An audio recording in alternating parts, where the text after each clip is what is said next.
Hey, good morning. It's Ken Walls. Welcome to Breakthrough Walls. I am your host, and I want to tell you, I have a very special lady.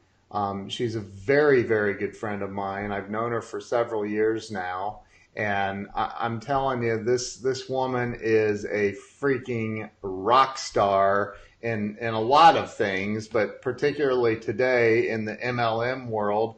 She is known literally around the world for what she does. She is a leader, a team builder, and just an all around amazing person. So I want to go ahead and bring Gisèle LaRose in.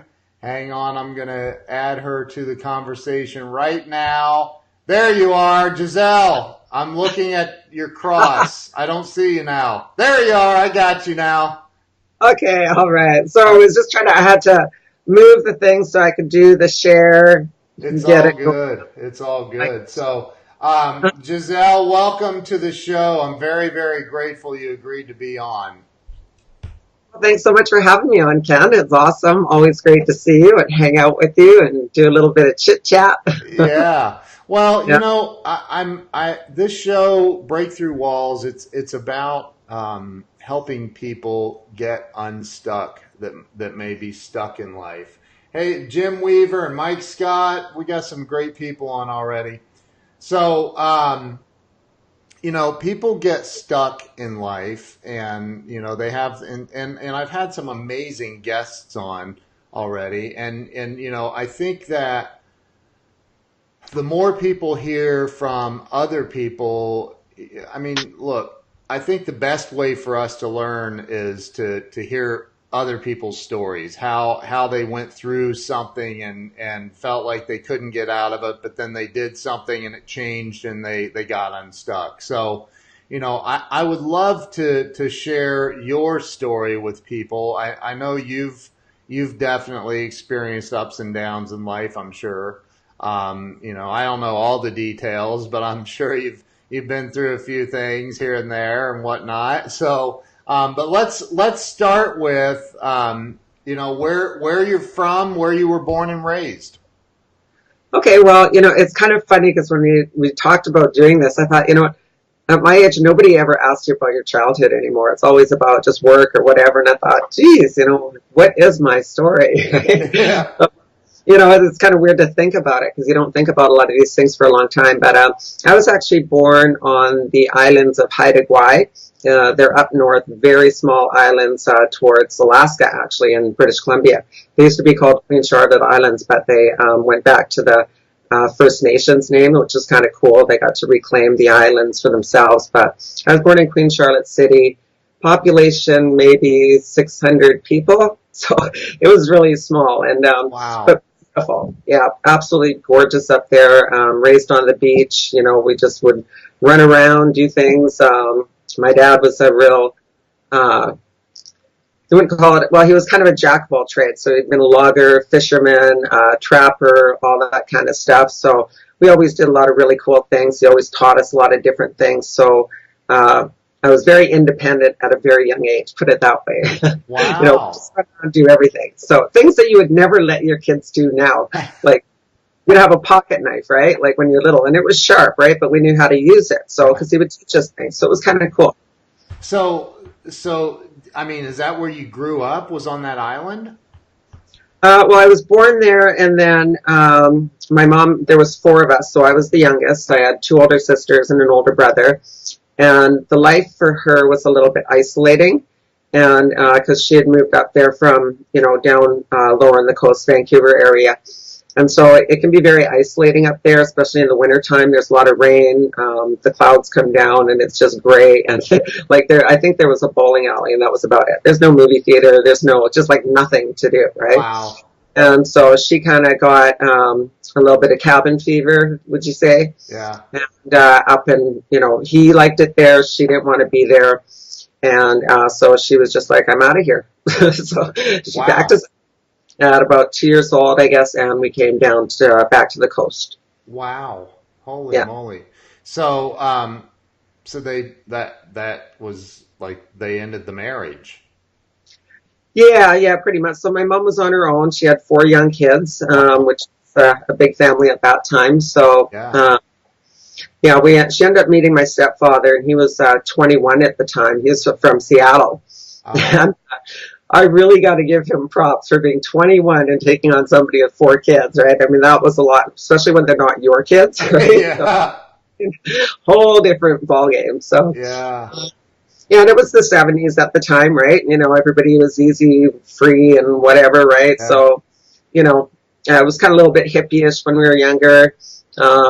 Moved around a lot, changed schools a lot, but we had a lot of love. Not a lot of money, but we had a lot of love. That's awesome. Yeah. So, yeah. Well, so one of the things that I talk about on this show a lot is um, childhood influences, because I think that most people are, we're shaped as children to become what the adults want us to become. They kind of shape us into our belief system about religion and about everything, right?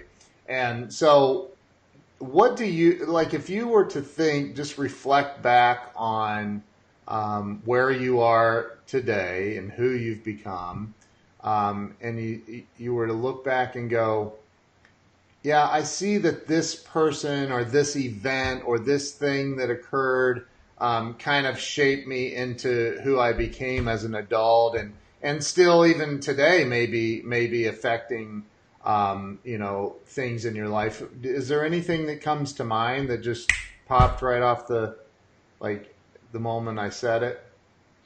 No. Yeah.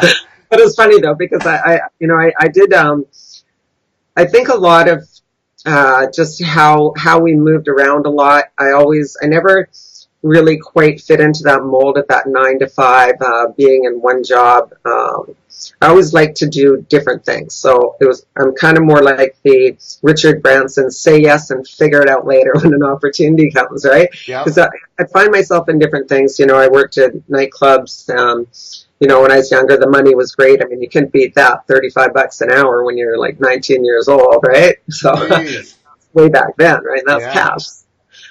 Those were great jobs, but the lifestyle, too much partying around and stuff. So I ended up working in offices and doing more corporate things. And I worked for a guy when computers first came out, and he had a software that he'd written. It's kind of like an Excel, like a spreadsheet type thing, but he taught me how to write code. And so I kind of really got into that. And that was kind of an influence in my going towards being a little bit of a geek. But my parents they always told me to do whatever I wanted to be. My mom was always my biggest fan. She'd tell me to do things I thought were impossible. I'd be like, yeah, right, Mom. She said, no, you can do it. You can do it. Right? So they were my influences. My dad was just a really positive guy, loved everybody, always saw the good in people, always saw their good qualities. And that was a big influence. But I never really found my fit until late in life of what I really wanted to do, and that wasn't until just in the last 7 years, to be honest. Wow. Wow. So Mm-hmm. that's pretty significant, and I can relate to that, because I mean I grew up in the '70s and the '80s, and I can totally relate to, like, I just said like yesterday, I'm like, I'll be 50 in July, and it's like just now I'm starting to feel like I'm starting to come to life. Like I get it. Like and look, when I was in my 20s, I made tons and tons and tons of money, but like, I'm starting to really at 50 years old, I'm like, okay, I'm turning a corner here in life. I feel like I'm just now starting to get my like, I get it. Like I'm finding my swing, as they would say in the golf world, right? So I can relate to that. And I think that, you know, when it comes to the childhood influences, there's always something throughout life, I think, that influences the way we behave and everything. Like, being worried about what other people think, that may come from somebody else, and you don't even realize you're obsessed with that or something. But so you went to high school in the Vancouver area, is that right? Yeah, pretty much. By the time I graduated, I had switched schools 18 times. Oh my gosh, Yeah. are you kidding me? Yeah, disclaimer though, some of those schools I actually went back to a couple of times because we didn't have the catchment areas the same way where you had to go to one. And I Yeah. remember moving to a different school, and it's like I miss my friends, and it wasn't the same thing. So I just transferred back and take an extra bus. Right? Wow. So But did you end up going to college then? yeah, I did. I actually went straight into college. I took word processing as a side back when it was called that. On 286 Yeah. Oh wow. with 4 megabytes of RAM. Yeah. Uh, Yeah. no, wasn't even that much. I don't know. No. But Oh my. and then I was in the full time acting program.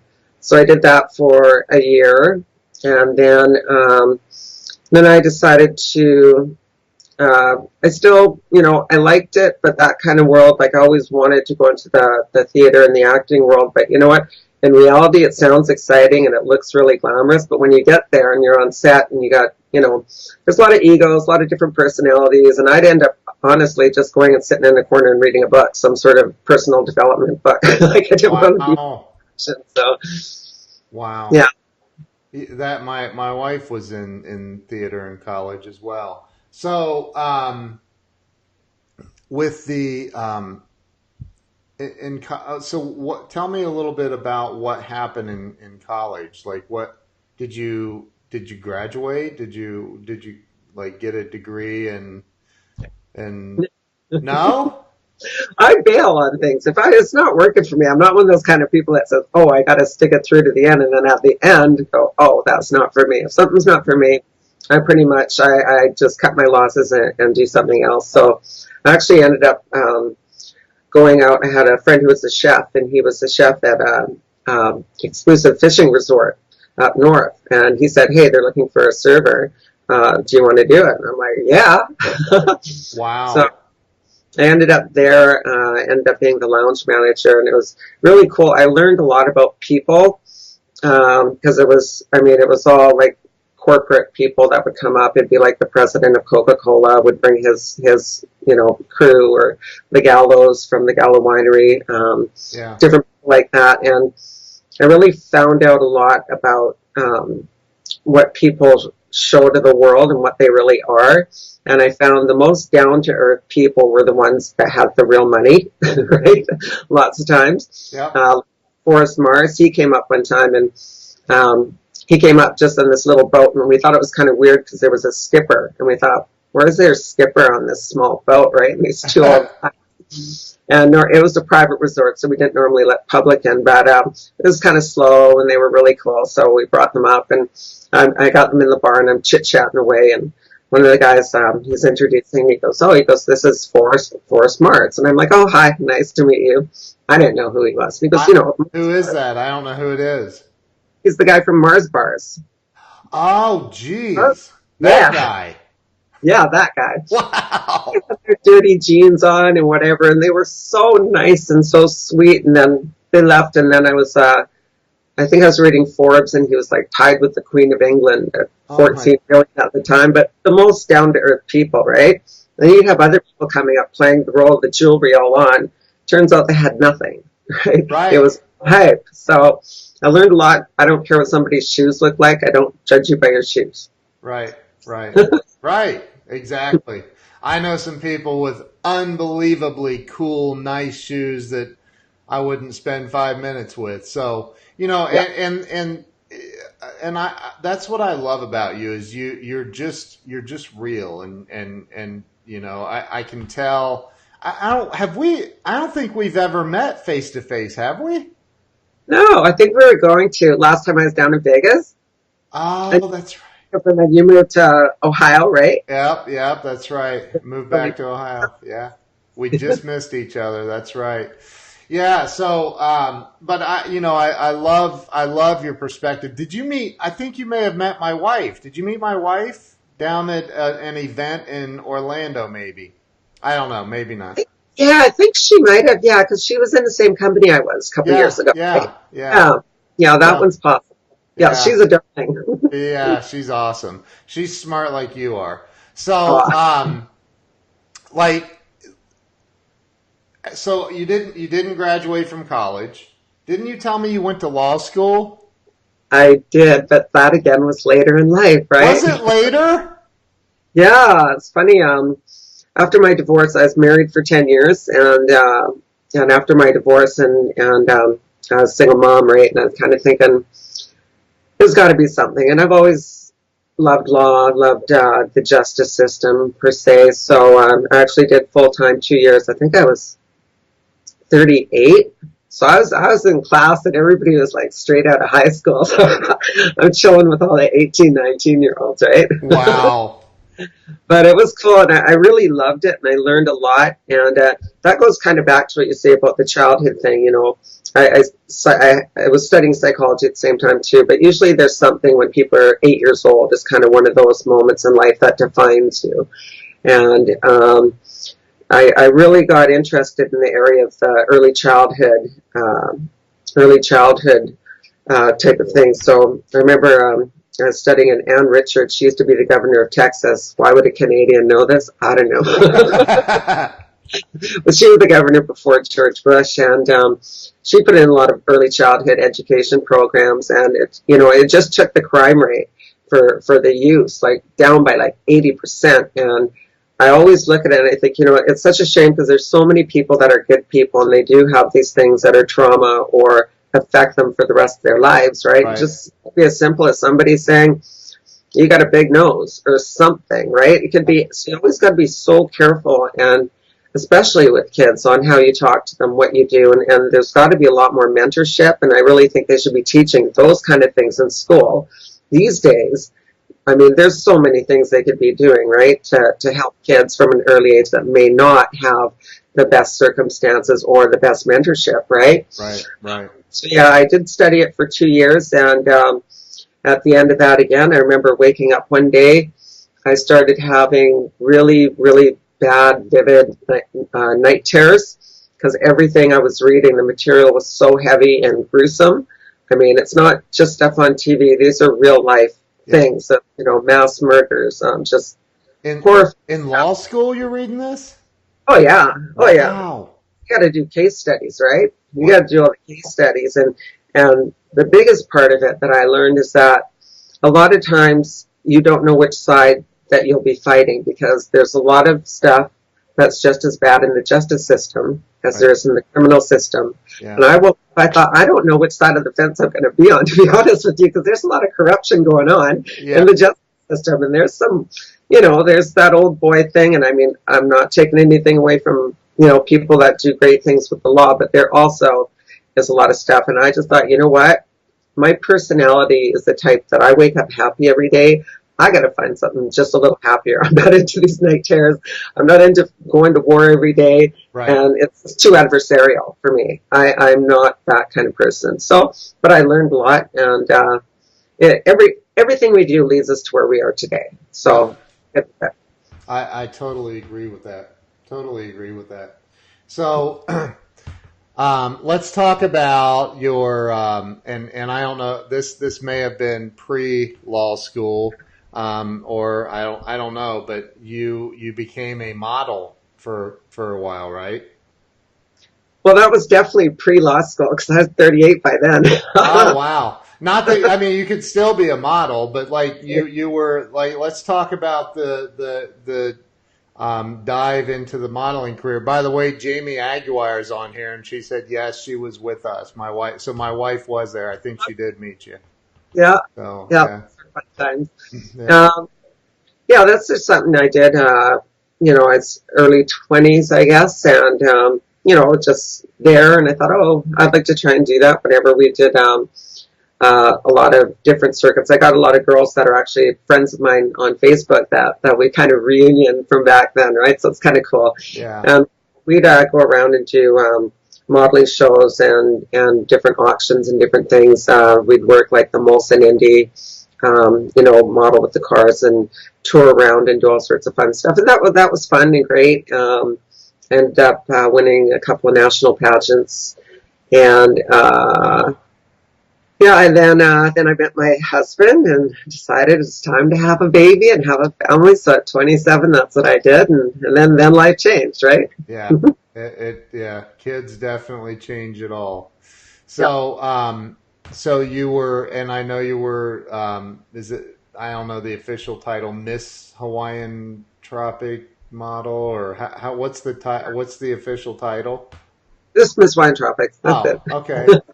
I don't know Wow. if they anymore. They might, but that was a real big deal back in the day, right? That was like that was just what was going on in the 80s and early 90s. My Jill is on here. She said she did meet you, that you're a great leader, top of the company we were in, great example and role model for success. Aw, Look at she's so sweet. look at that. Darling. So, Pick the good ones. so you got into modeling. You had a child. Yeah. Okay. Yeah, Wow. I had my one daughter. I thought that was enough. I didn't tell you that I have five more siblings on top. Maybe that was my 8-year-old thing. When I was 8, my mom had twins, and then another one a year later. And then when that one was 8, she had two more. So So there's six kids? 9. 9 kids. I know. I know. Oh But I my know Lord. they're amazing people. And you're right there somewhere in the middle? Right in the middle. Yeah. Oh my Lord, have The mercy. youngest in the middle. No Yeah. wonder y'all were broke. No. Tell me about it. Exactly. Yeah, we had to Makes a lot of money.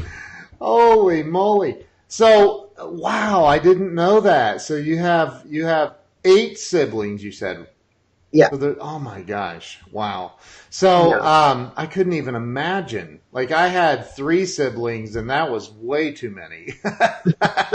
Like, Yeah, well, it's okay if you're the oldest and you get the new clothes, but when you're the youngest and you get all the hand-me-downs, it's like, oh God, I don't even think I had my own brand new pair of jeans until I was like 12 years old. oh my gosh.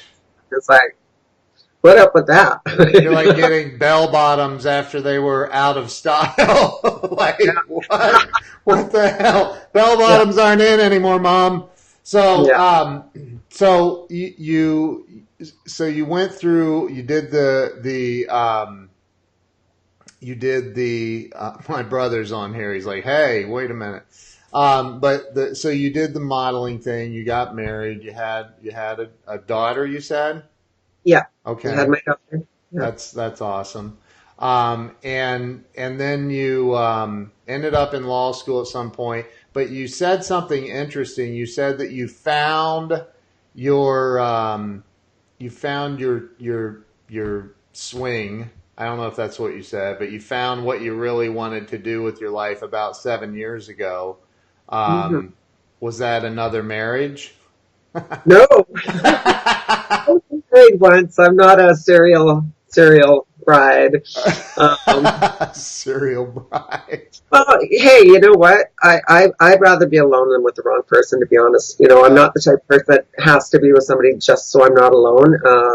I've seen too much of that. And it's honestly, uh, it, it's not that easy to find the right fit, Yeah. right? I I mean, there's great people, but there's a lot of things that go into it. And I Yep. see people go relationship to relationship to relationship, and, whatever works for them is great, but I know what works for me. Yeah. So, um, yeah, I was like 43. Like Wow. I'm over that 50 mark now. You And are? yeah, Oh my gosh. I'm Wow. 51. I Well, you know. you certainly It's now though. Now we count backwards, yeah, that's right. Yeah, right? you look way better than I do at 50. So what was the thing that you found that you knew, okay, I've found my tribe. I found my thing here. Well, it was a girlfriend of mine dragged me to one of those meetings, right? Yeah. Yeah. It's actually my meeting. So I went to one of those meetings, and I've always been kind of entrepreneurial. Always, like when I was married, we had our own business, a fish frying. We had a fish plant, a huge operation. I was also a travel agent from home. I always wanted to find things where I could be at home with my daughter, right? That was the biggest thing. I did not want her raised in daycare. as much as I could help it. So, working in the corporate world too, when I was a single mom, going back, I could never get ahead. I could never get those promotions because I couldn't stay the extra hours that it took. I had to leave and go get her, take her to dance classes, do all that stuff, right? Yeah. You know, so I could never get ahead, never get promoted. There was always that ceiling. So I've always been looking for something that I can do myself that's in my control and that doesn't have that ceiling on earnings, right? Yeah. And so my girlfriend said, "Oh, you can make tons of money in this thing and all this stuff," and dragged me to the meeting. And I thought, "Oh, okay, that looks really good. The people talking, I can do that, right?" Sure. And then I ended up being really turned off. The people that were running it, they only liked the pretty people. And I remember the girl at the end of the meeting, they kind of split people up and then they'd go and do their thing and talk to people, try and recruit them in. And the lady came up to me and she's talking to me and there was these other excited ladies there. And they came running up. They were all excited, wanted to talk to her. And she looked at them and she goes, "Do you mind? Do you see that I'm talking to somebody right now?" And that was like it for me. I was so turned off. Like I couldn't believe it actually. I was like, okay, this is not cool. Wow. Excuse me. And then so I took a couple people to one meeting and they locked the door. They wanted their credit cards down. It was the kind of meetings where it was secret. You weren't allowed to tell people why they were there, so they had no exposure. Oh gosh. Yeah, and I'm like, you know what? This isn't going to work for me. This is not going to work for me. And then so went back to doing whatever I was doing, my work or whatever job I was had at the time. And several months later, my girlfriend calls me again. She's going, "Gisèle," she goes, "I got this really good thing. You want to come and see it?" I'm like, "No, I don't want nothing to do with that world." And she's like, "Come on, this time it's different. It's nutrition, it's shakes, it's all this good stuff." And I'm like, "No, I don't care. I don't care. I don't know anything about that world, and I don't want nothing to do with it." Right. After about the 8th time, she says, "Gisèle, just come. It's a barbecue. There's going to be a bunch of hot guys there." Right. And so I said, "Okay, I'll go." But oh, wow. so I went in, and I've always been raised, my family, generational, has always been into real food, not processed food, not pop drinking family, and very much into health and vitamins and that kind of thing. So this was actually a really good fit for me because I thought, okay, I get this, and I care about people's health. So we actually had a really great ride with that company, and then they changed the product formulation. Canada always has a different set of circumstances with our FDA, and so when they changed the formula, it didn't work anymore, and I couldn't in good conscience promote it anymore, so I had to look. But that was my beginning, because we had a great time, a lot of really, really great people I met that I'm still friends with today.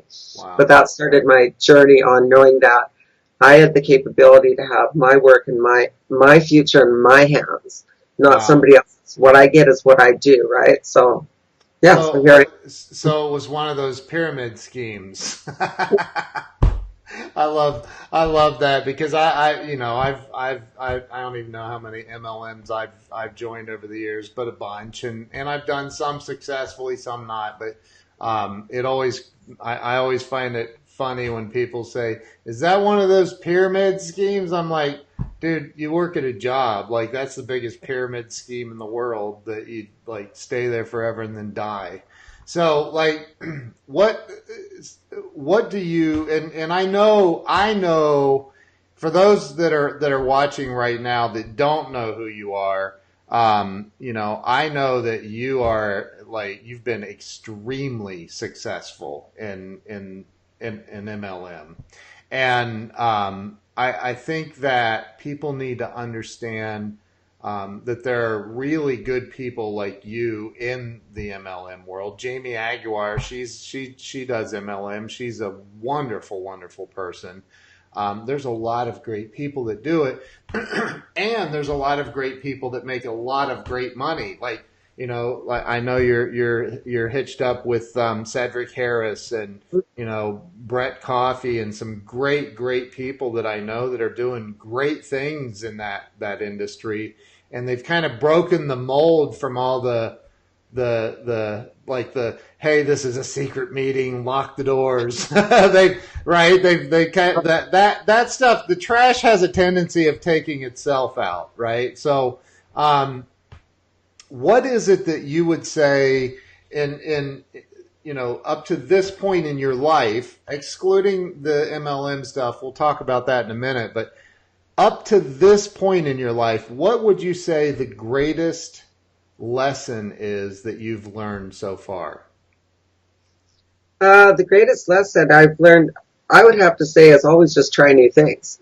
Like, keep trying until you find your fit. I see people that, what they say, you've lived a lifetime, but you've never lived, right? They're 40 years in some job that, could boot them out tomorrow, and they don't care because there's like 40 other people younger waiting for their job, right? I mean, and it's kind of sad because, I mean, we have to work. Obviously, we have to pay bills, right? Yeah.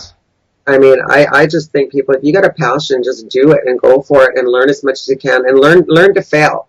Like, the more failures you can get, like, the better. Like, you should be willing to fail every day. And I think my life-changing book that I read was The Four Agreements.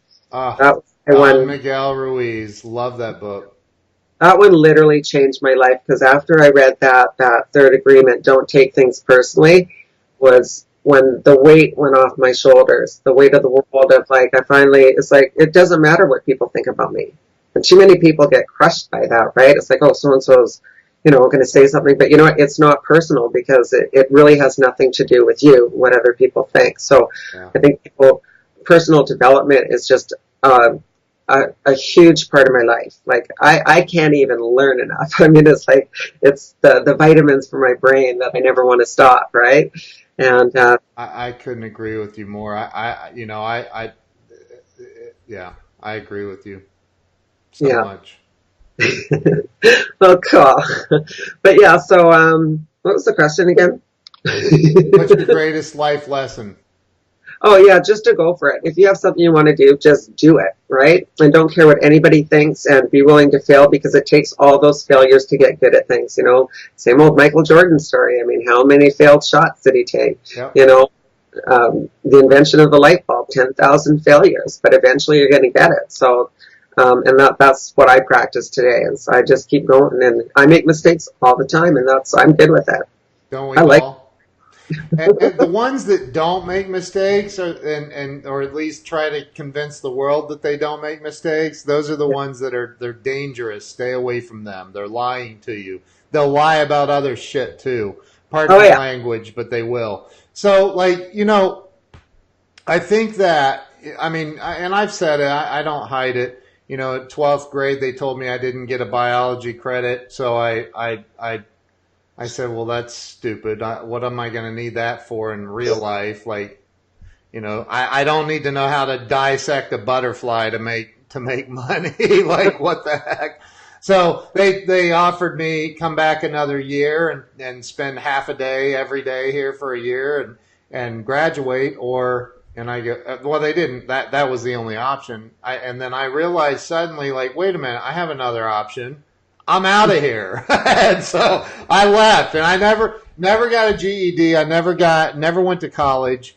I went to Ohio State University once in a while to party, but that was about it. So, but I've read thousands of books. And my question for you, for somebody who you did college, you did law school later in life, you've done a lot of things. What do you find has been, because Jim Rohn talked about this, but I want to hear it from you. What is the most valuable education you've received so far?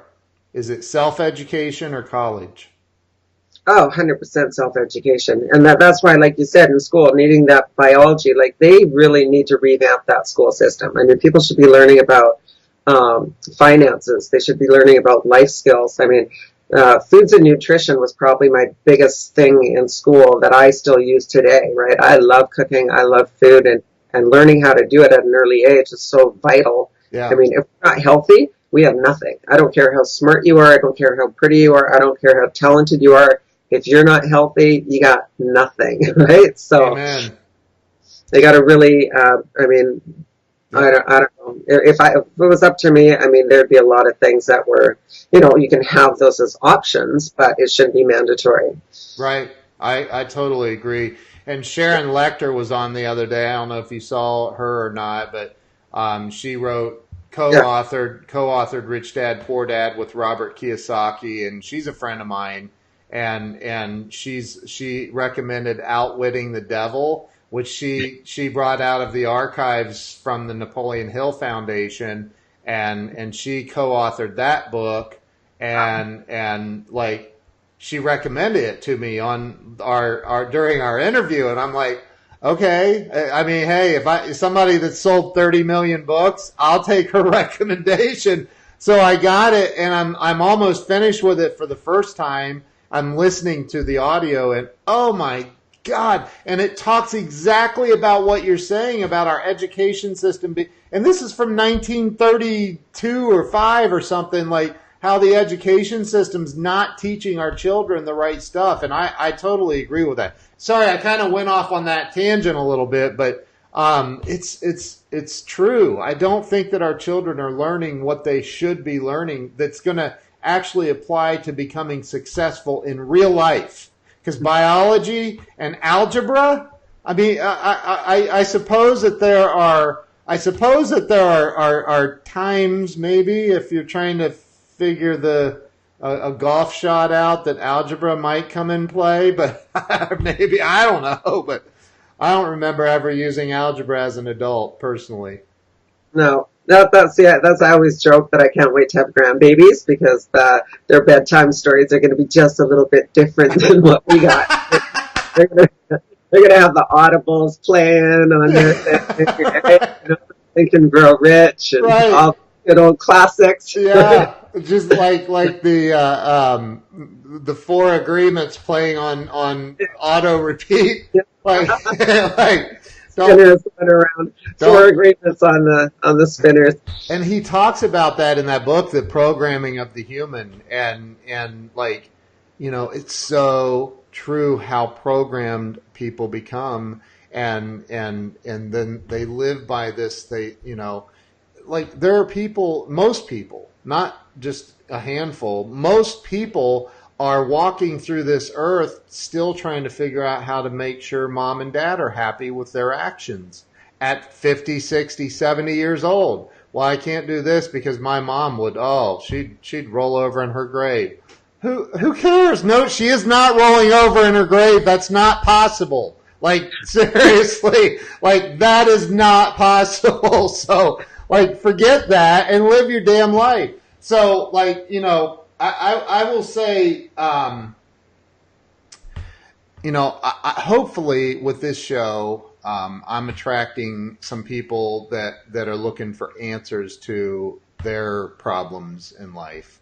And, you know, we can sit here and talk about how, you know, I was 43 when I found my swing, and I was, you know, and I started just killing it and making all kinds of money. But, you know, let's also be real and talk about the times when you get the shut-off notice for the electricity, or the landlord's knocking on the door going, hey, you know, smiles and pretty looks do not pay the rent, you know, or whatever. Like, you know, let's talk about some of the challenges, you know, and you don't have to be specific, but have you faced any challenges in life? Oh gosh, yeah. I mean, who doesn't? I mean, I remember when I got divorced, the reason I did is because I was clinically depressed. I got to that point where I had to leave, right? And it was for my daughter. And it's like, don't get me wrong, love my ex-husband very much. We're still, you know, he's my 3 o'clock in the morning flat tire I can call person. We're best friends. It's kind of like a brother now. But at the time, the relationship was just toxic, and it just wasn't working. So I found that I was at a point where I couldn't even get off the couch, and I knew something was not right. So I had to make that decision. And I mean, nobody wants to make that decision. You always think it's going to be forever. And I mean, I had to go with nothing. I mean, I didn't have a job at the time. I had all the debt at the time. Yeah. And so it was really hard. And I had a couple of really hard years in trying to figure out what to do now, because your whole life is changed course, and you're hit with this, you know, just overwhelming. What do I do? So you just kind of do your best and, you know, do different jobs and things. And that's when I just after that was when my dad died, and that's when I found that book. I was in the hospital with him up in Queen Charlotte City, and he was dying.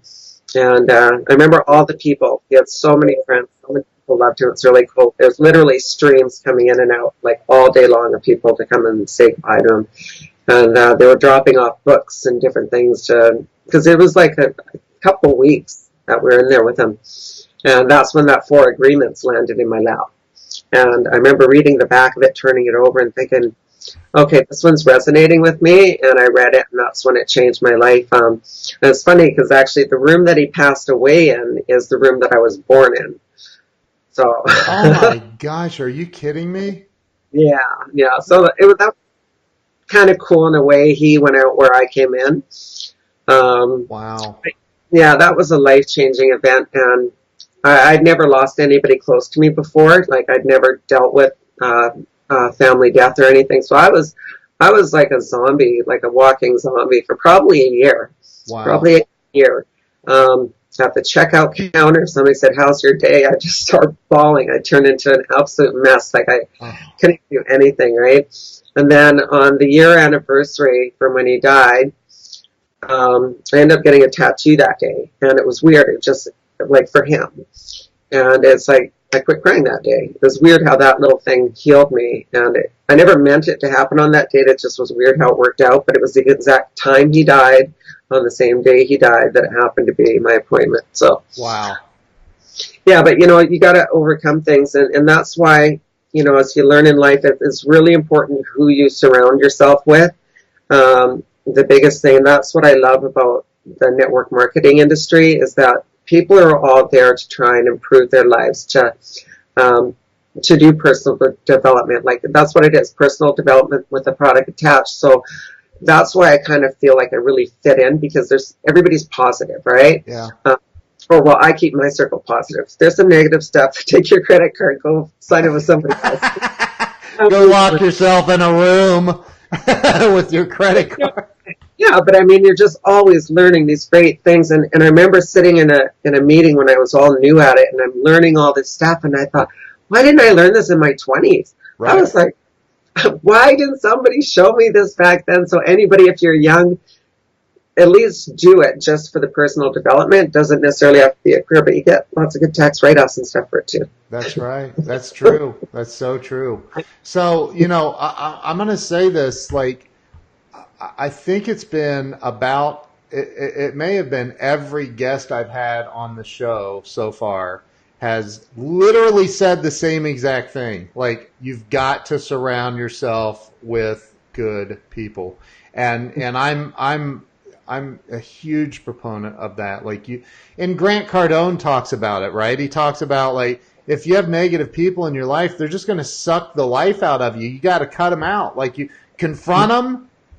And if they aren't willing to get on the same page, then it's time to go. And because that will completely destroy your life. And it's so sneaky the way that it happens. And so, I mean, we've all been through that. We've all been through the making sure that, and sometimes it takes many, many, many years until you realize, wait a minute, and I said this yesterday. I was talking to David Cribbs, and I said, I posted something recently on Facebook that said, before you diagnose yourself with depression and low self-esteem, first make sure that you're not surrounded by a bunch of assholes.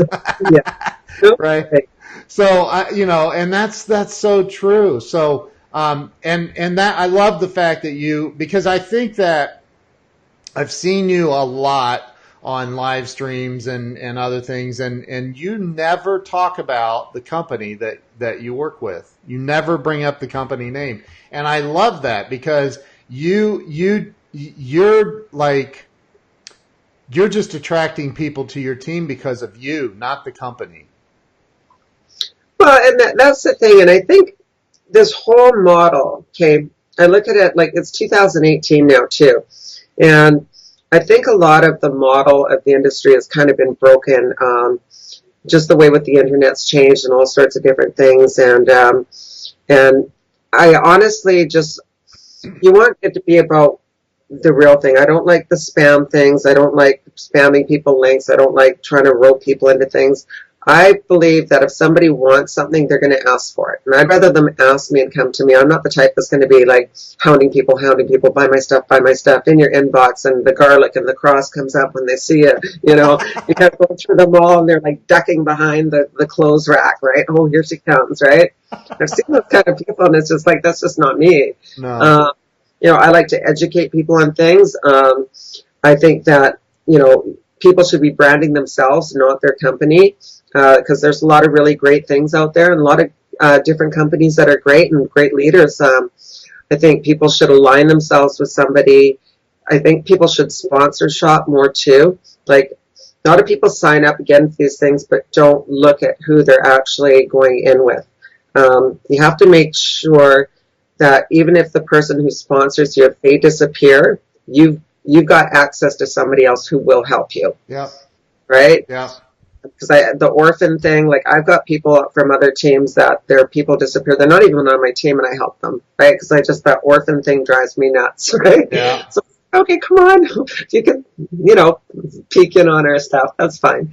But yeah, so I don't believe in blasting names and spamming things all over. If people are interested in what I have, then they'll ask me, and I'm more than happy to share and educate. And I like it to be easy, not something that, you know, it's not supposed to be stressful.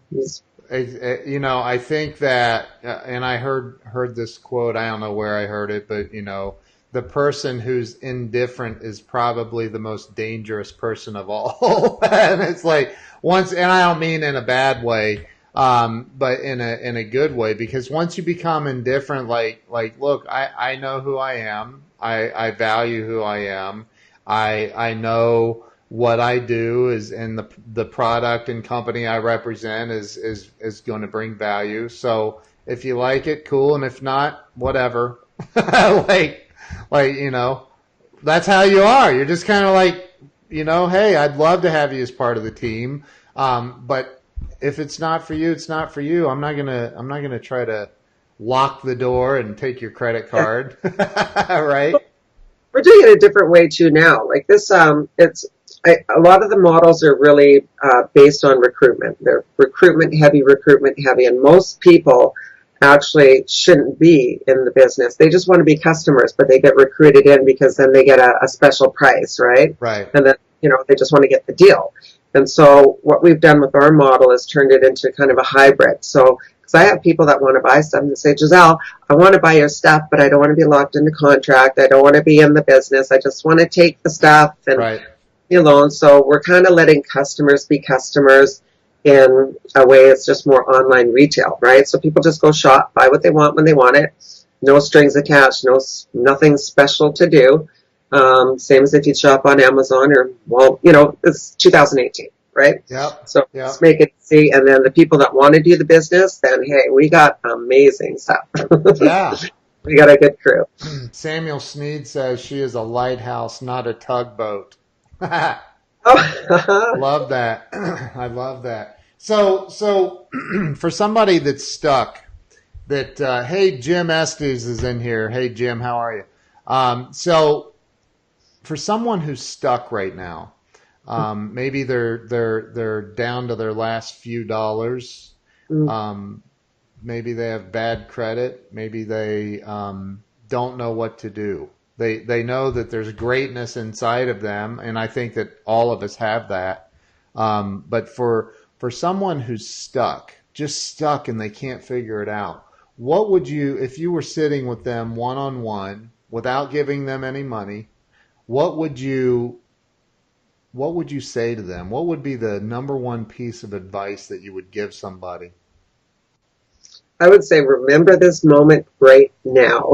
If this doesn't light a fire under you, I mean, people aren't going to be successful unless they have those moments. Those are your defining moments. I've had those. I've had it where, you know, being a single mom, I didn't have gas money. I didn't have money for the bill that was coming in. And that is what lights that fire under your butt. And you think, I'm never going back there again, right?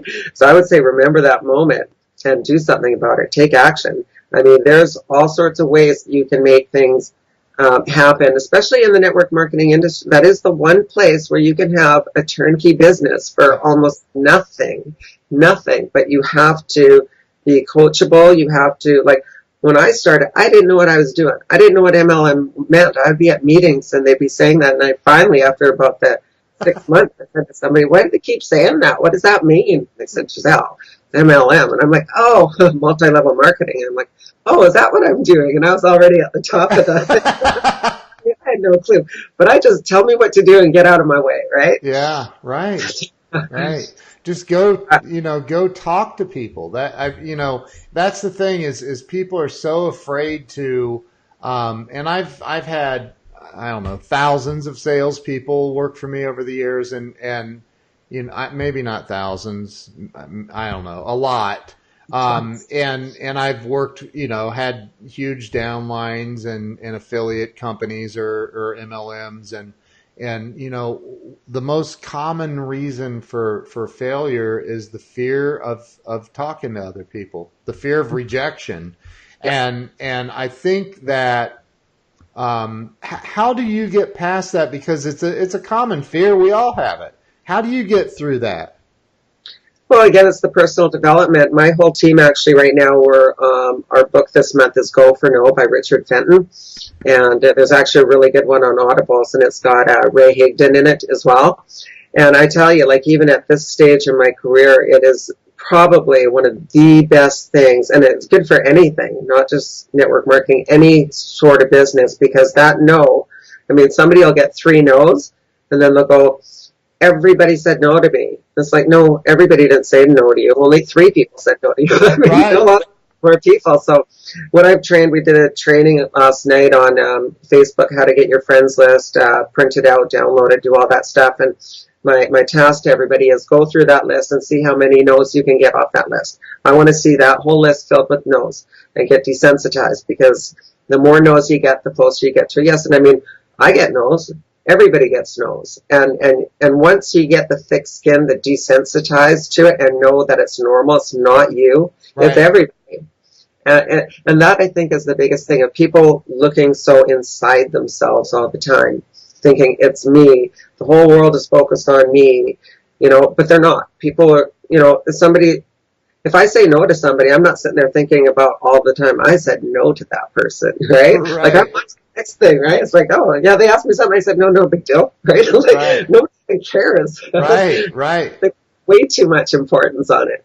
People think, I mean, we all go through that, right? Like, we go through this, I forget what it's. I saw something at some point that's like in between 20 and 30, you're always worried about what other people think about you. Between 30 and 40, and I forget, but at some point it's like, and then as you get older, you realize nobody's actually thinking about you at all. They're thinking about themselves. Like, it's like, and I've had, and I know you've had people where I'm sure where you talk to them about something and you want them on your team or whatever, and then they just, for whatever reason, they say, they don't tell you why, but they just don't do it. They don't do the deal. You don't close them. You don't, and it's one of those where you knew they were going to do it. They were going to be a rock star, and then they don't, and you can't extract from them why. But then later they call you back and say, hey, I'm ready. A year later, 5 years later, like, hey, I'm ready to do that now. And you're like, mind me asking what happened 5 years ago? But right? But if you approach it from the place of, I'm going to, just slaughter them, then you may end up losing an opportunity that you wouldn't have had. Would you agree? Oh, 100%. I get people, and that's the thing, when you're new in it, you always think, oh, this person's going to be amazing, or that person, whatever. But it really is, life gets in the way. I find out every time that this happens, there was something that happened. And you know what?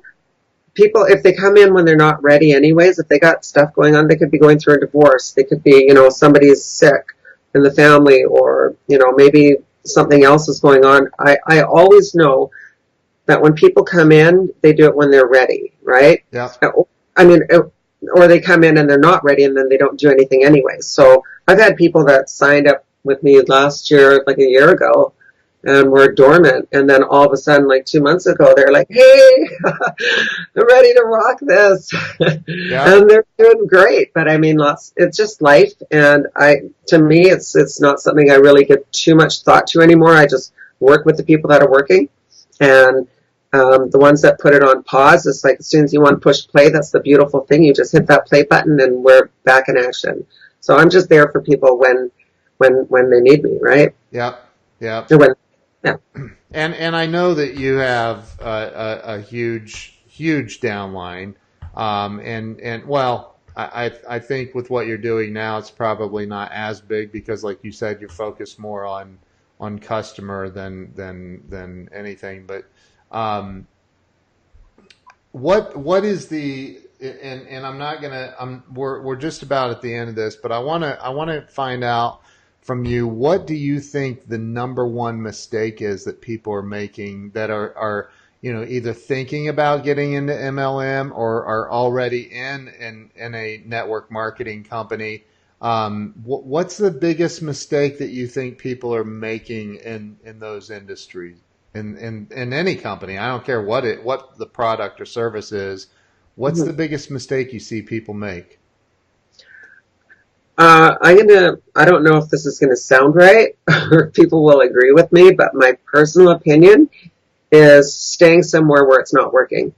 People have this stigma about, it's supposed to be my last company I've ever been with. This is the one forever, right? But you know what? Things change. Sometimes things happen to products, or maybe they lose their source, or things. It's like any brick and mortar.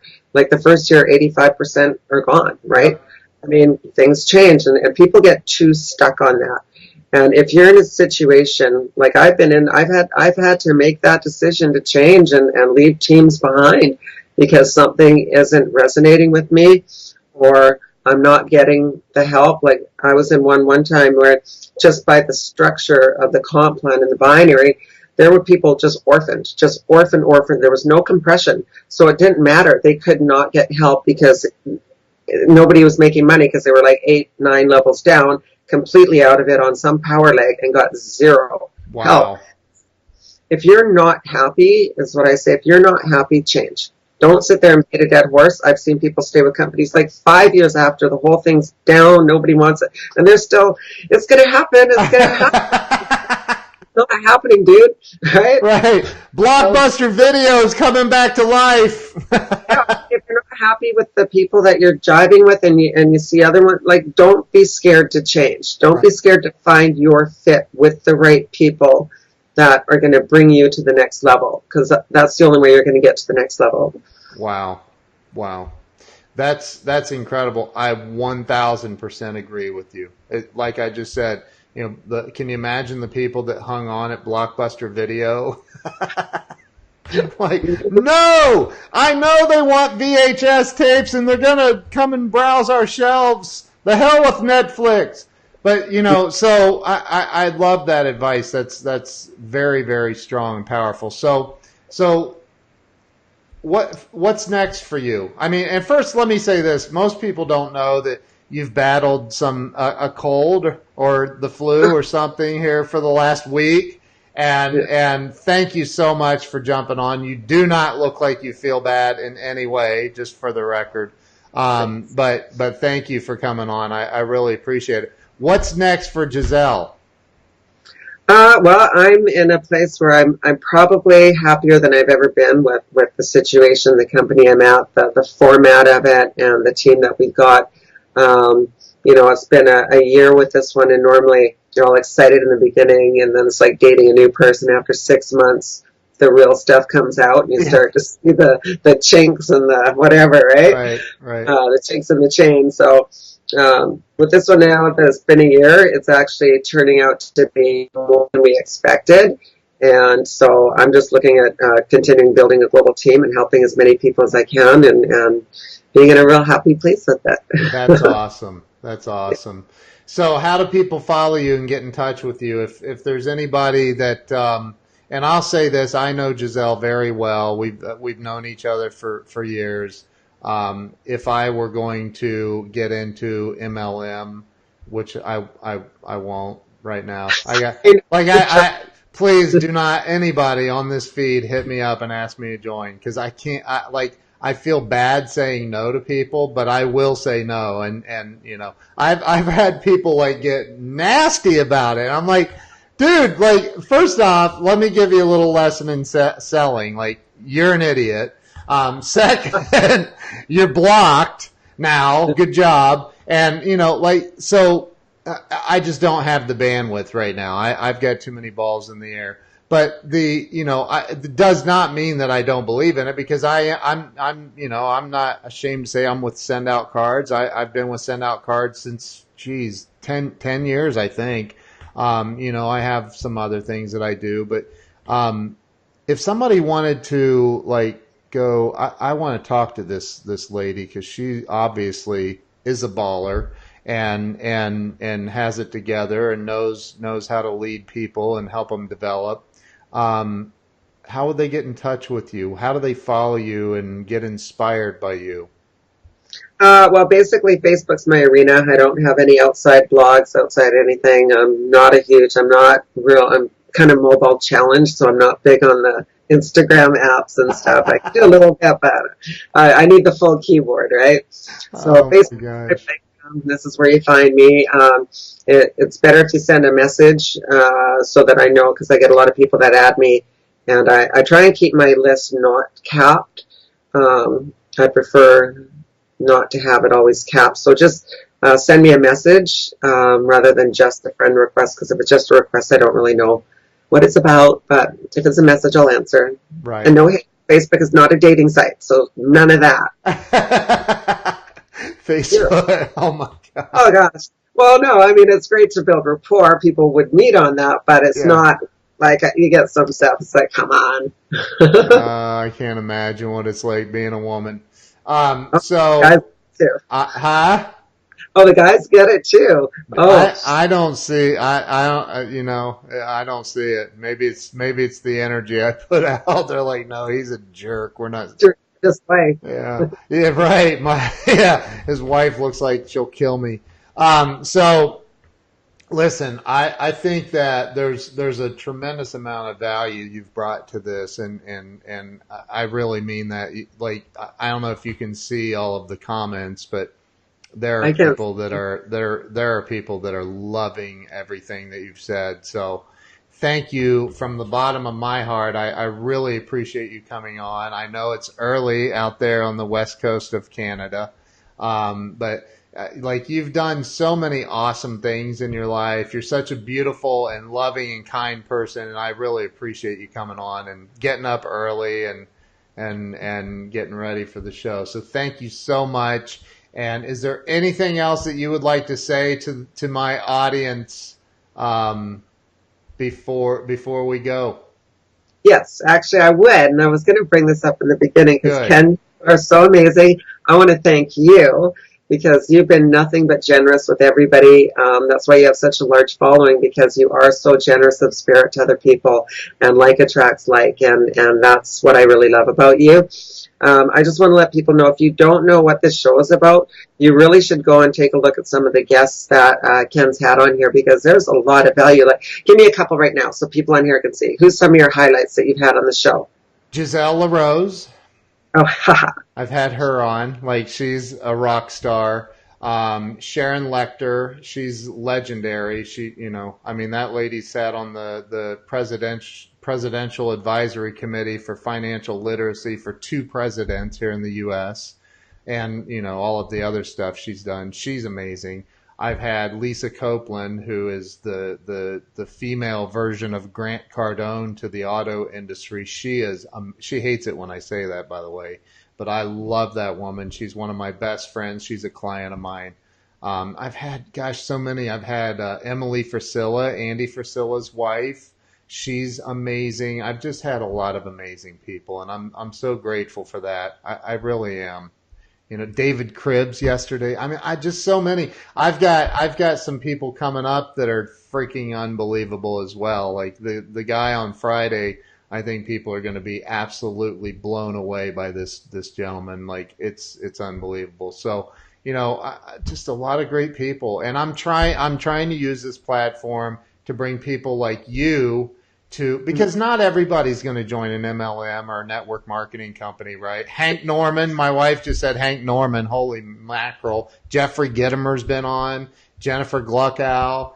So, but not everybody's going to join a network marketing company, but you're a leader. You're a massive leader in network marketing. And I think that the people that are willing to look at network marketing need to Lisa Marie Kennedy. Yeah, people see, I can't remember Bob Berg, the co-author of The Go-Giver. But like people need to see and hear from people like you that you get it. You truly understand what being a leader is about. And I'm very, very grateful. Thank you, by the way, for the kind words, but I want to help the world. I want to help people. That's my ultimate goal. I want to help people grow, get unstuck, and learn and explode in life, like you've done, like I've done, like everybody deserves to do. Yeah. So. And that's why you're getting all these people that are so, great, because you're so trusted. And that's a huge thing, being a person that you can trust is, that's huge, right? That's integrity and trust is everything. So yes. Thank you so much, Ken. I appreciate it. I know we probably kept people on here probably a little longer than they wanted to be. That's okay. There's no time limits. We could stay on here for a couple of days if you want. And I could listen. I could seriously listen to you. You're very, very wise, and that comes with experience. You weren't born with that wisdom. That comes from having the crap kicked out of you in life. It really does. Like you're like, how am I? But you eventually you learn and you grow. So I thank you. It's not over yet. It's not over. I die. I'm not stopping. It'll be like so boring. I'm like a never-ending. You're only halfway through your life, so there's a lot. That's what I said the other day. Like, hey, I'm only halfway there. Now I'm starting to really understand. I get it now, and since I'm starting to get it, I can turn the corner and make some big strides. Grant Cardone, 60 years old, dude, just bought a $60 million jet.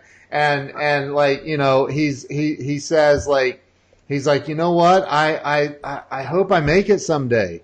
Until then, I'm just going to keep on hustling. I know. Isn't that funny?